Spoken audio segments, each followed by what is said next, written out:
Welcome back to I'm Glad You're Here. Today, I am speaking with Teng, who teaches embodiment as a spiritual practice.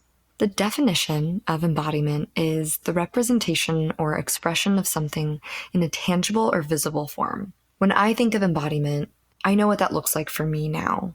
It's how my body responds or feels and what I'm doing or receiving from the world. When I'm feeling embodied, I'm feeling powerful, confident, loving, silly, just totally myself. We think about emotions as something uncomfortable and this desire to push through until we feel good again. Embodiment begs us to look at it differently, to center enough until we find neutrality with our emotions and recognize what the emotions are actually telling us from the wisdom within our bodies.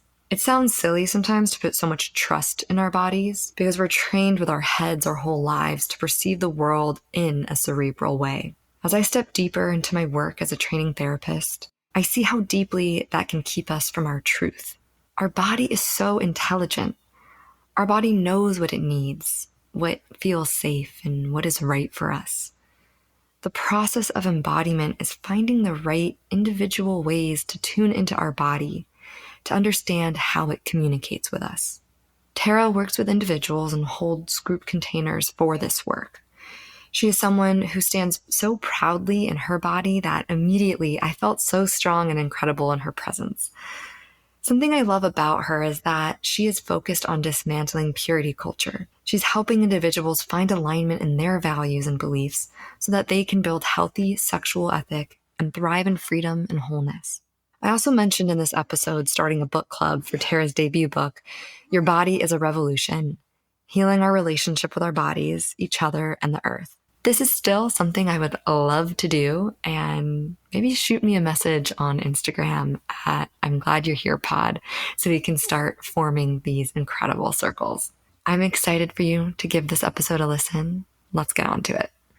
Tara, good to see you and meet you. I have been following you a bit on Instagram recently, so I'm new to your work and I'm super excited to dive into all things embodiment and deconditioning and really just aligning with our authenticity. And Cool. how are you doing today? I'm doing great. It's sunny here, which I'm a little bit north of you, so it's always a treat when we get the sunshine, and it's a good day. Totally. And I just want to call out, we had some technical issues getting going, and it's so aligned with our conversation, just speaking about embodiment. And I felt it in my body, just this frazzled energy. And overall, I think this practice is so beautiful because you learn to feel everything and trust that it's all okay. And they become more indicators than this caution of like, oh, I can't do that if my body's feeling strange about it. It's more like tapping into that wisdom. Yeah, I love that. And just jumping right into it, right? And saying right off the bat, like, I think we think sometimes we see on social media, embodiment looks a certain way. Like you need to be really calm and really reflective. And like, that's what we often see portrayed to us through social media. But really, embodiment is about being in your body and being authentic and honest about what's present in your body in any given moment. And how do we build relationships with all these parts of ourselves, not just one part of ourselves. So if you're feeling frazzled, if you're feeling frustrated, if you're angry, if you're feeling jealous, like all of these different emotions and experiences that we go through on our bodies, that full spectrum of our humanity is welcome too. I love that. The full spectrum. And you're so right. And what we witness on social media is we see like the highest version, the most edited version of something. And we're like, oh, I'm striving for that. And then that kind of becomes striving for perfection or a version that we're not our most authentic self 24/7. So it's about how quickly we return to it. Yeah, it can be. And I think all of us, to some extent, we wrestle with that. We wrestle with like seeing, oh, like they look like they have it all together. There's no Mm-hmm. way I can compare with that. They are on a different level than me. And that's so detrimental to all of us. And I think the thing of why we all struggle with that so much is because we can feel that tension in our bodies that something is off. And that tension, most of us interpret it as like, there's something wrong with me. But maybe there's something wrong with the way that we are approaching all of that. Maybe there's something wrong with the comparison game, period. And that's what our Mm-hmm. body's really trying to communicate to it. But of course, we sit there and we just take it personally. We think, oh, it's me. I am the problem, rather than maybe my environment is the problem. Totally, totally. So, Right? I'm like, where do we dive in? I'm curious. I'm curious how this works on a personal level, how someone starts to take in what isn't working for them or the environmental Mm-hmm. factors that kind of are throwing them off and how they Mm-hmm. start to do this embodiment practice. I mean, I think it's different for everybody, right? Like we're all going through such different journeys in our lives. And I love that I get to work with so many different people from so many different places all around the world, so many different walks of life. But I do notice that a lot of the time when people start to reach out, it's because something's not working, right? Like it's something's not working. Maybe a relationship is ending. I work with a lot of people who come to me when they find that their marriage is starting to fall apart, or they're trying Mm, to decide, do I stay in this marriage? Do I not? Or they find that their marriage or their job or whatever they have been doing has not been working for them. And they're starting to feel so deeply disconnected from who they are or from their bodies, from maybe the faith background that they grew up in, whatever it is, there's something that is just not working for them. And they realize that they don't remember where they left themselves. They don't remember oh, where they lost their authenticity. Right. And yeah. so much of the embodiment work that I do with my clients, with my people, is we're coming back for those parts of ourselves that we left behind. We're coming back for the parts of ourselves that we had to self abandon in order to remain attached to the people that we were close to, that gave us that sense of belonging and acceptance. But in order to gain that belonging and acceptance, we had to change who we were. And this might have been something that we did in childhood as an act of survival. It might have been something that we did in our adult years. It doesn't matter. But still, we get to that point where we're like, where did I lose who I really truly am? And how do I get back to that person? And Yeah. that's where that Yeah. embodiment work really starts to, we get curious about that and we lean in and we start to find out what are the stories that my body is holding on to, right? Yeah. And so it's a highly personal experience. And so I'm Mm-hmm. curious what kind of tools you work on in these one-on-one sessions, how you gauge someone's needs, and Yeah. what that kind of process looks like.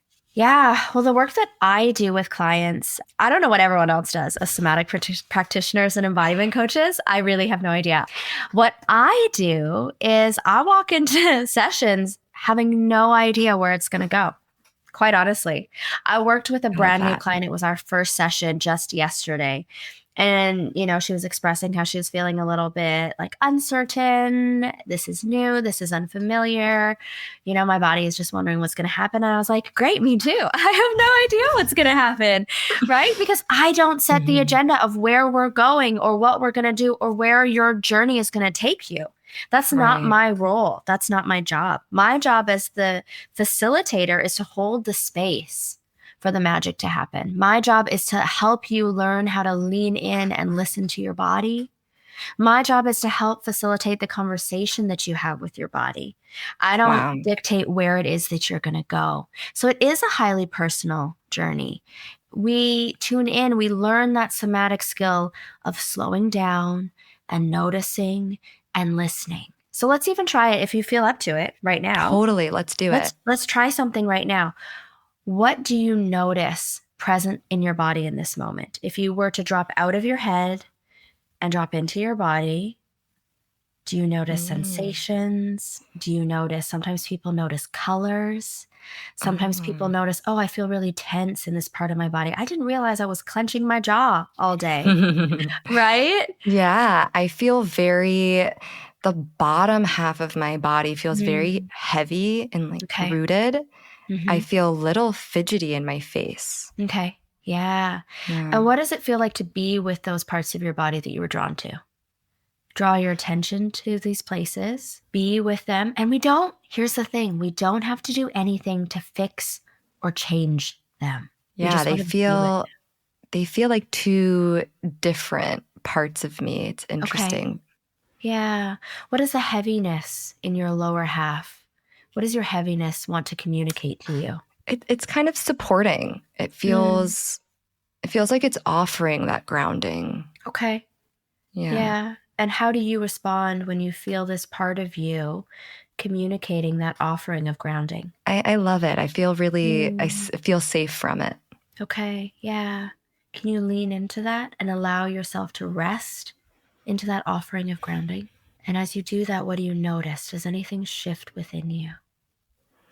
It's kind of cool. It kind of rose up a bit too. Okay. Yeah. Isn't that interesting? Super. Yeah. It's like in my midsection as well. Like it was Yeah. just my hips and below. And now it's like, whoa, it's traveling up. It's really Mm, sweet. Like a hug. yeah. Oh, so good. Yeah, you can Yeah. follow that sensation as it travels if that feels good to you.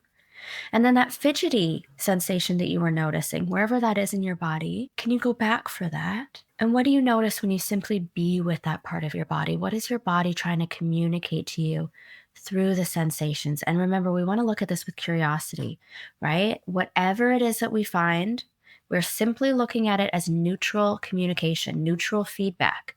We're not going to assign a morality to it.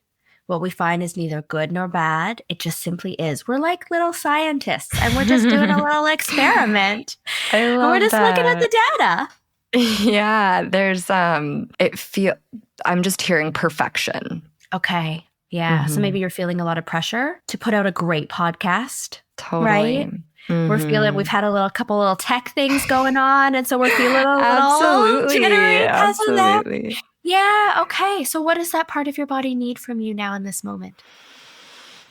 What does that part of you need to do? What does it need? I think it wants to be recognized Mm. for working really hard. That's Okay. sweet. Yes. That makes sense. Yeah.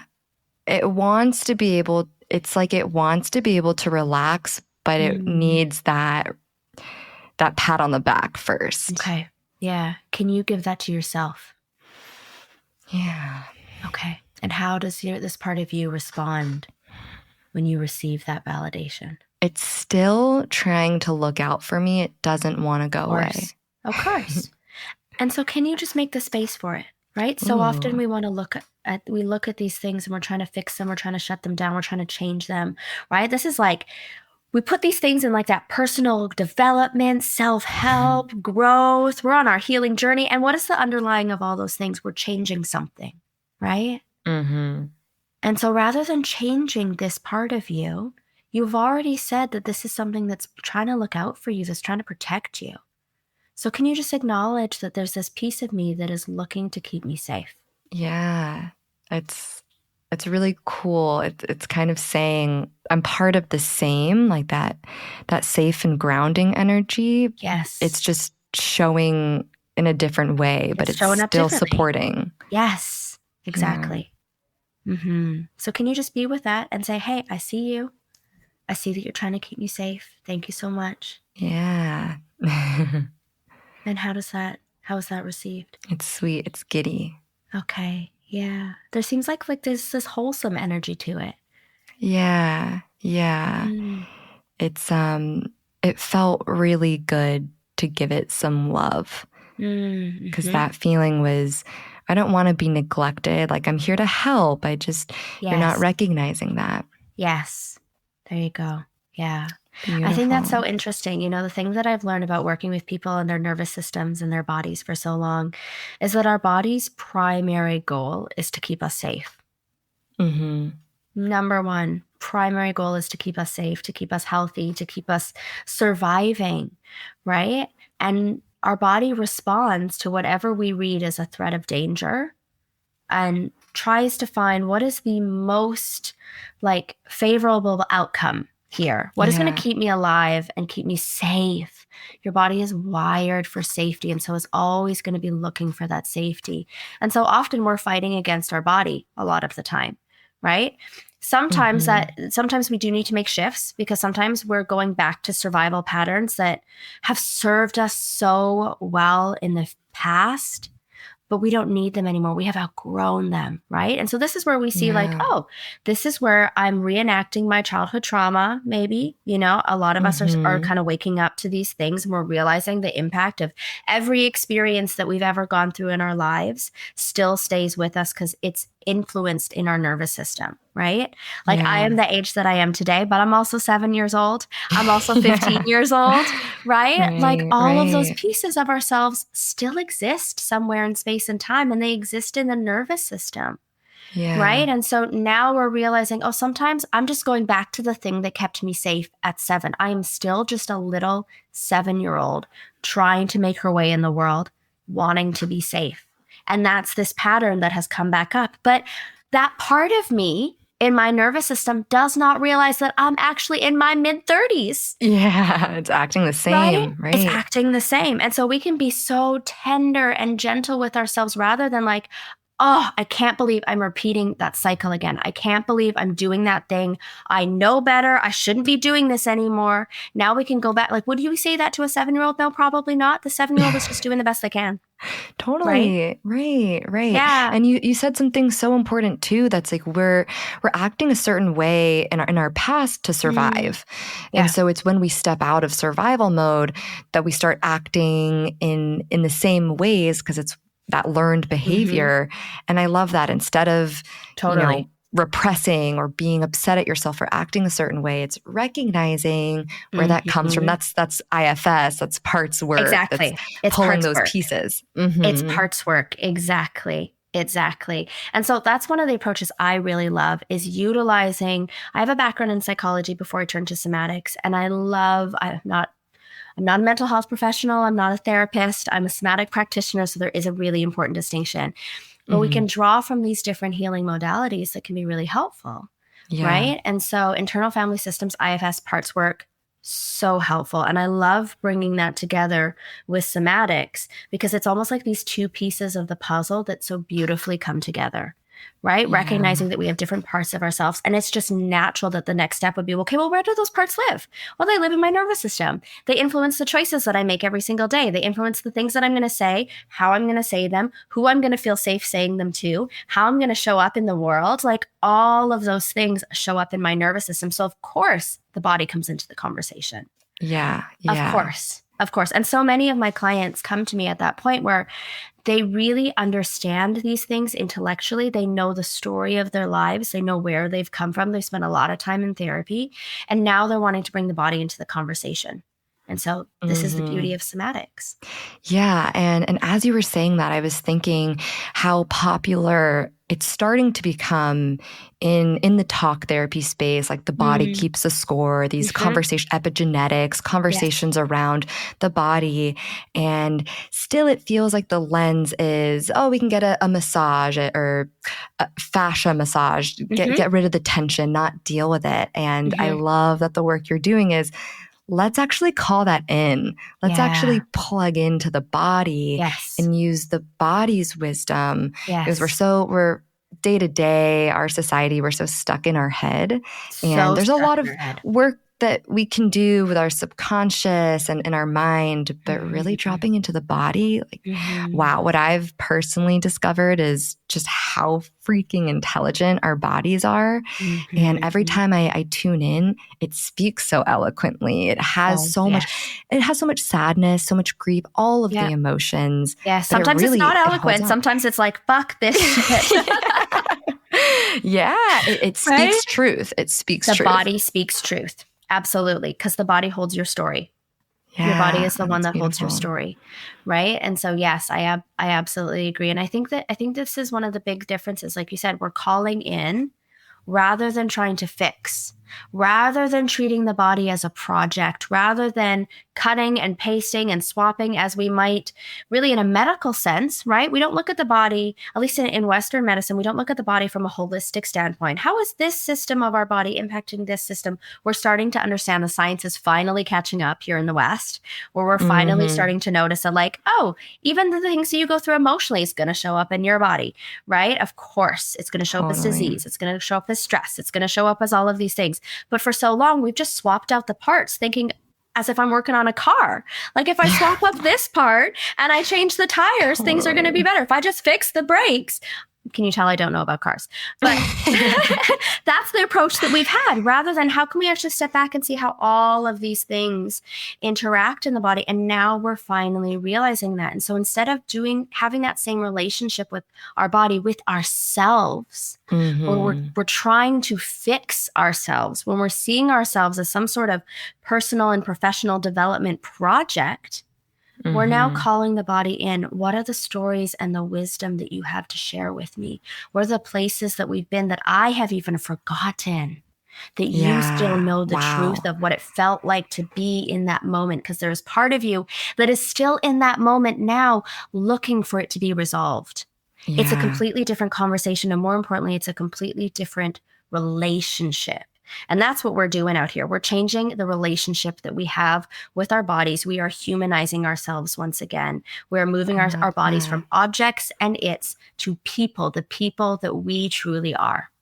Wow. Beautiful. I have a question for you. I'm curious. We've talked about, our own memories, our own emotions and things we've experienced. Do you touch on ancestral or generational kind of how that's stored in our body, or that knowledge and awareness is kind of there? Absolutely. And wherever appropriate, absolutely. Right? Again, my work, when I'm working intimately with a one-on-one client, I work solely over Zoom. It's amazing. I have clients all over the world. It's so cool to work with somebody that is like already feels safe in their own space. And I think that that's really key. Right? Again, we really we sometimes look at this kind of work and we really want to like make it feel professional. And so we make it feel clinical.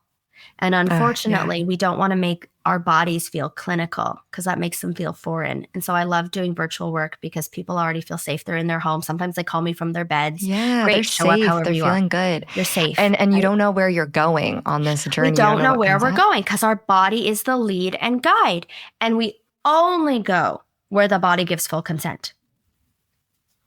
Period. We only go where the body gives full consent.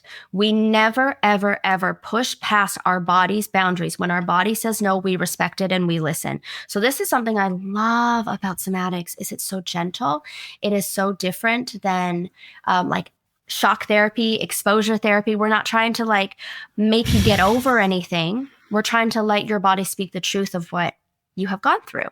Right? And so, yes, sometimes it is appropriate to work on ancestral work, to work on intergenerational work, to understand the story of what have you inherited, what is yours and what is not yours, that you got passed down to you that, I'm sorry, honey, but like now you're going to be the one in your lineage to break that cycle. And it is so hard. And it's often unfair. Why are you the one who has to be the one to do this hard work with this, right? It's not fair that this is what you were passed down, but you're the one who's strong enough to finally face it. You have the tools, you have the support, you are able to do this now. And that's why it's coming to the surface. It's coming to the surface because your body is finally ready to look at it, right? And so reestablishing also that trust in ourselves is huge. The trust that, I am capable. Yeah. And this is something that I talk about with my clients day one. Very first, like they maybe haven't even decided to work with me yet. This is our consult call. And I make it really clear that I am no healer. I don't fix you. You do that work. You do your work. Like I said, I'm the facilitator. I help you learn, can we look here? Does that feel safe enough? I'm there to support you, to kind of hold your hand, but I'm not taking any of the credit. I'm not taking any of the credit because you are the one who does that work, and you do that work because you are so capable. And sometimes we just need to remember that and have the support, because yes, we get hurt, and often we're doing this work because we're healing things, right? And we've been hurt by relationships, but we also heal in relationships. And so this is work that you are doing, but you're not doing it alone. Wow. That is so powerful. And it's so beautiful to hear a healer share, like, all the power is within you. I'm here to All the powers witness. I'm within here to you. support. Yes. I'm here so you have a buddy through it. Yes. Yes. Yes. And I think that gives us so much, not just confidence and trust in ourselves, but really comes back to our autonomy, right? Because again, when we look at like Western medicine, we walk into the room and we're like, you're the expert. Tell me what's going on with me. Fix me? Yeah. What's wrong with me? Right? And my clients hear me say all the time, you are the expert. You are the only one who knows what it feels like to live in your body. You're the only one. Nobody can give language to it in the way that you can. Maybe I can say something and you go, that's it. That's what it feels like. But you're the only one who knows, who can have that moment of verification that goes, yes, that is it. Truth feels like something in my body. And you just gave me language for the thing I've been looking for all this time. Yeah. Beautiful. Beautiful. Right? I love that. It's building that trust in hearing the intuition that's already within us, that we are such powerful beings, but we've trusted external sources to tell us what works and what's right. And I know you do a lot of work in that space as well. As just we do a lot of work in that space. Deconditioning, coming back for your full self, learning how to like, and this is something I hear, and I'm sure you've heard this as well too. You know, I hear people all the time say like, how do I know the voice in my body, right? Like I hear the voices of all these voices, so noisy. There's voices of everybody. You should do this. You should do that. You should do this. You should do that. I feel the pressure. I feel my mom's voice. I feel my teacher's voice. I feel a past boyfriend, girlfriend, partner's voice, right? Like we hear so many things. It's so noisy. Or I may scroll through social media and I'm going to hear something that's completely contradictory to what I thought I knew. But now I really respect this person and I value their opinion. So like, maybe I have it all wrong, right? And so that work of like, how do we actually come back to the voice of wisdom in our bodies is such powerful, profound work. I really deeply believe when you take back your body, you take back your power. You might not know what the right answer is, but you can learn how to find the right answer. Yeah, amazing. Right? And I just ordered your book, by the way. It's coming tomorrow. Very excited. Oh, yeah. And let me know what you think. I'm open to any and all feedback. Oh my God. I'm sure I'm going to love it just from talking to you.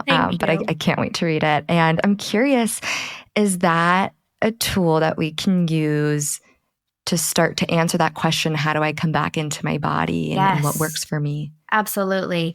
Absolutely. So it's my debut book. It's my first offering. Yay, congrats. In book form. Thank you. So it does very much have an overview in a lot of ways, right? Each chapter talks about something different. We do go into the intergenerational work, and I really look at the intersections that I inhabit because I think that that's so important for those of us who are any sort of facilitators to know where we come from. Right. So we're looking at all kinds of, we look at history. We look at how do we collectively and also as individuals get to this place where we all would say we have complicated relationships with our bodies. And then what do we do about it? So at the end of every chapter, there is different invitations for deeper embodiment practices, for somatic exercises, for journal prompts, for if you want to host an embodied movement meditation event with your friends or in your living room or anywhere, workshop. Here's how to actually do that. I don't gatekeep any of it. I share it all. And what I wanted was it not to just be this like intellectual experience. I read this book. It was full of great insight, but it all lives up here. Oh, I love that. I want it to move down into our bodies. I want people to read it and see how I've looked at the intersections that I live with, for one example, right? The way I look as, the daughter of immigrants, on my dad's side, he's an immigrant. He's born and raised in Singapore. My mom, early settlers, like bringing colonialism over to North America kind of thing, right? And like looking at these intersections, and then me being, mixed Asian American, finding out that I was queer in my 30s because I grew up in a very strict religious home, being the oldest daughter in an immigrant family, like all of these different, things that make up who I am and the worldview that I have and how that impacts how I show up in my body, how other people perceive my body. Right? All of these different things. And then I want other people to then sit there as they read and go, how have all the intersections of who I am impacted the relationship that I have with my body? And how does that impact the way I view other people in our bodies, which I think is such an important conversation for us to have. I mean, we're only 4 years past like marching in the streets for BLM and things like that, and really being confronted with our world's history of racism that is embedded in our systems. Right. Yeah. And so this is important introspective work for all of us to do, no matter what intersection we sit at, because it's impact us all. It's impact us all from different places and different vantage points. And if we can acknowledge that for ourselves and maybe the trauma that we hold in our bodies, then maybe we can have more compassion for one another and the places that other people are coming from too. Yeah. I need to start a book club with this book. Oh yeah. We love book clubs. Right. I'm like, wow, there's just so much. And I love that it's not, just reading, and there's practices, and there's asking those questions. Who am I really? And who do I know myself to be from my parents, from their backgrounds, from everything I've been trained and taught? And how do I use that to really just find myself more deeply? And some things, like you connect with, whether it's religion or your community that you grew up with, like you don't have to dump everything to be in your body and be yourself. They're just different bits of information, right? Yeah. Positive, negative, it's all just information. Yeah. If you want to do a book club, I will absolutely come, and we can have a little chat with the author, and we can have conversations just like this with all of us in the Zoom room together. I would love that. I would love that. Yeah. And I'm sure there's just going to be so much that comes up. I think like what we were saying, it's so nice to be witnessed in this space of this kind of healing. At the same time, I'm sure there's going to be a lot of layers to that. So it's going to be a beautiful kind of graduation of this book to meet with you and share and find ways to work with you, which is actually my next question, which are what kind of ways can we work with you? Oh, yes, please. Absolutely. I love meeting new people. So you can go to my website if you're interested, even just having a chat. I offer free 25-minute calls. It often serves as a get to know you for clients that continue on to become clients. But if you're not sure, or you just want to talk about something that maybe you heard in this podcast or that you saw me put out on social media, that is a great place to do it. It gives us so much more space to get into it rather than just in the DMs. So I love meeting people that way. Please don't be shy. Come say hi. That's terateng.com. And then also, yes, you can keep in touch regularly through social media. You can find me across all the platforms at Miss Tara Teng. We can link it in the show notes. And like I said, I want to hear your feedback, or, whatever it is that you want to share about what you're going through, what your journey is bringing you to these days, how I can support. I gatekeep nothing. So I love throwing so many different resources at people. Even if they're not looking to work with me one-on-one, maybe I can help you find the right person that is a better fit for you, or, the book that you need to read that's going to change your life, or who knows what it is. Who knows what it is. A resource bank. I am a resource bank. Absolutely. So don't be shy. I love saying hello, and drop a line anytime. Amazing, Tara. Thank you so much. And again, I can't wait to read your book and find more ways to work with you and just support you. I love all the work you're doing. I see how embodied you are, and that's super inspiring that you walk the walk. Thank you. Well, I hope we meet in person. I'd love to hug you, and anybody listening in person one day. Maybe we'll see each other at an event or a book reading or a retreat sometime. I would love that. Amazing. Me too. Well, thank you again so much. And appreciate all the wisdom that you shared today. Thank you. We'll see you soon, maybe for a part 2. Yes. All right. Bye. Bye.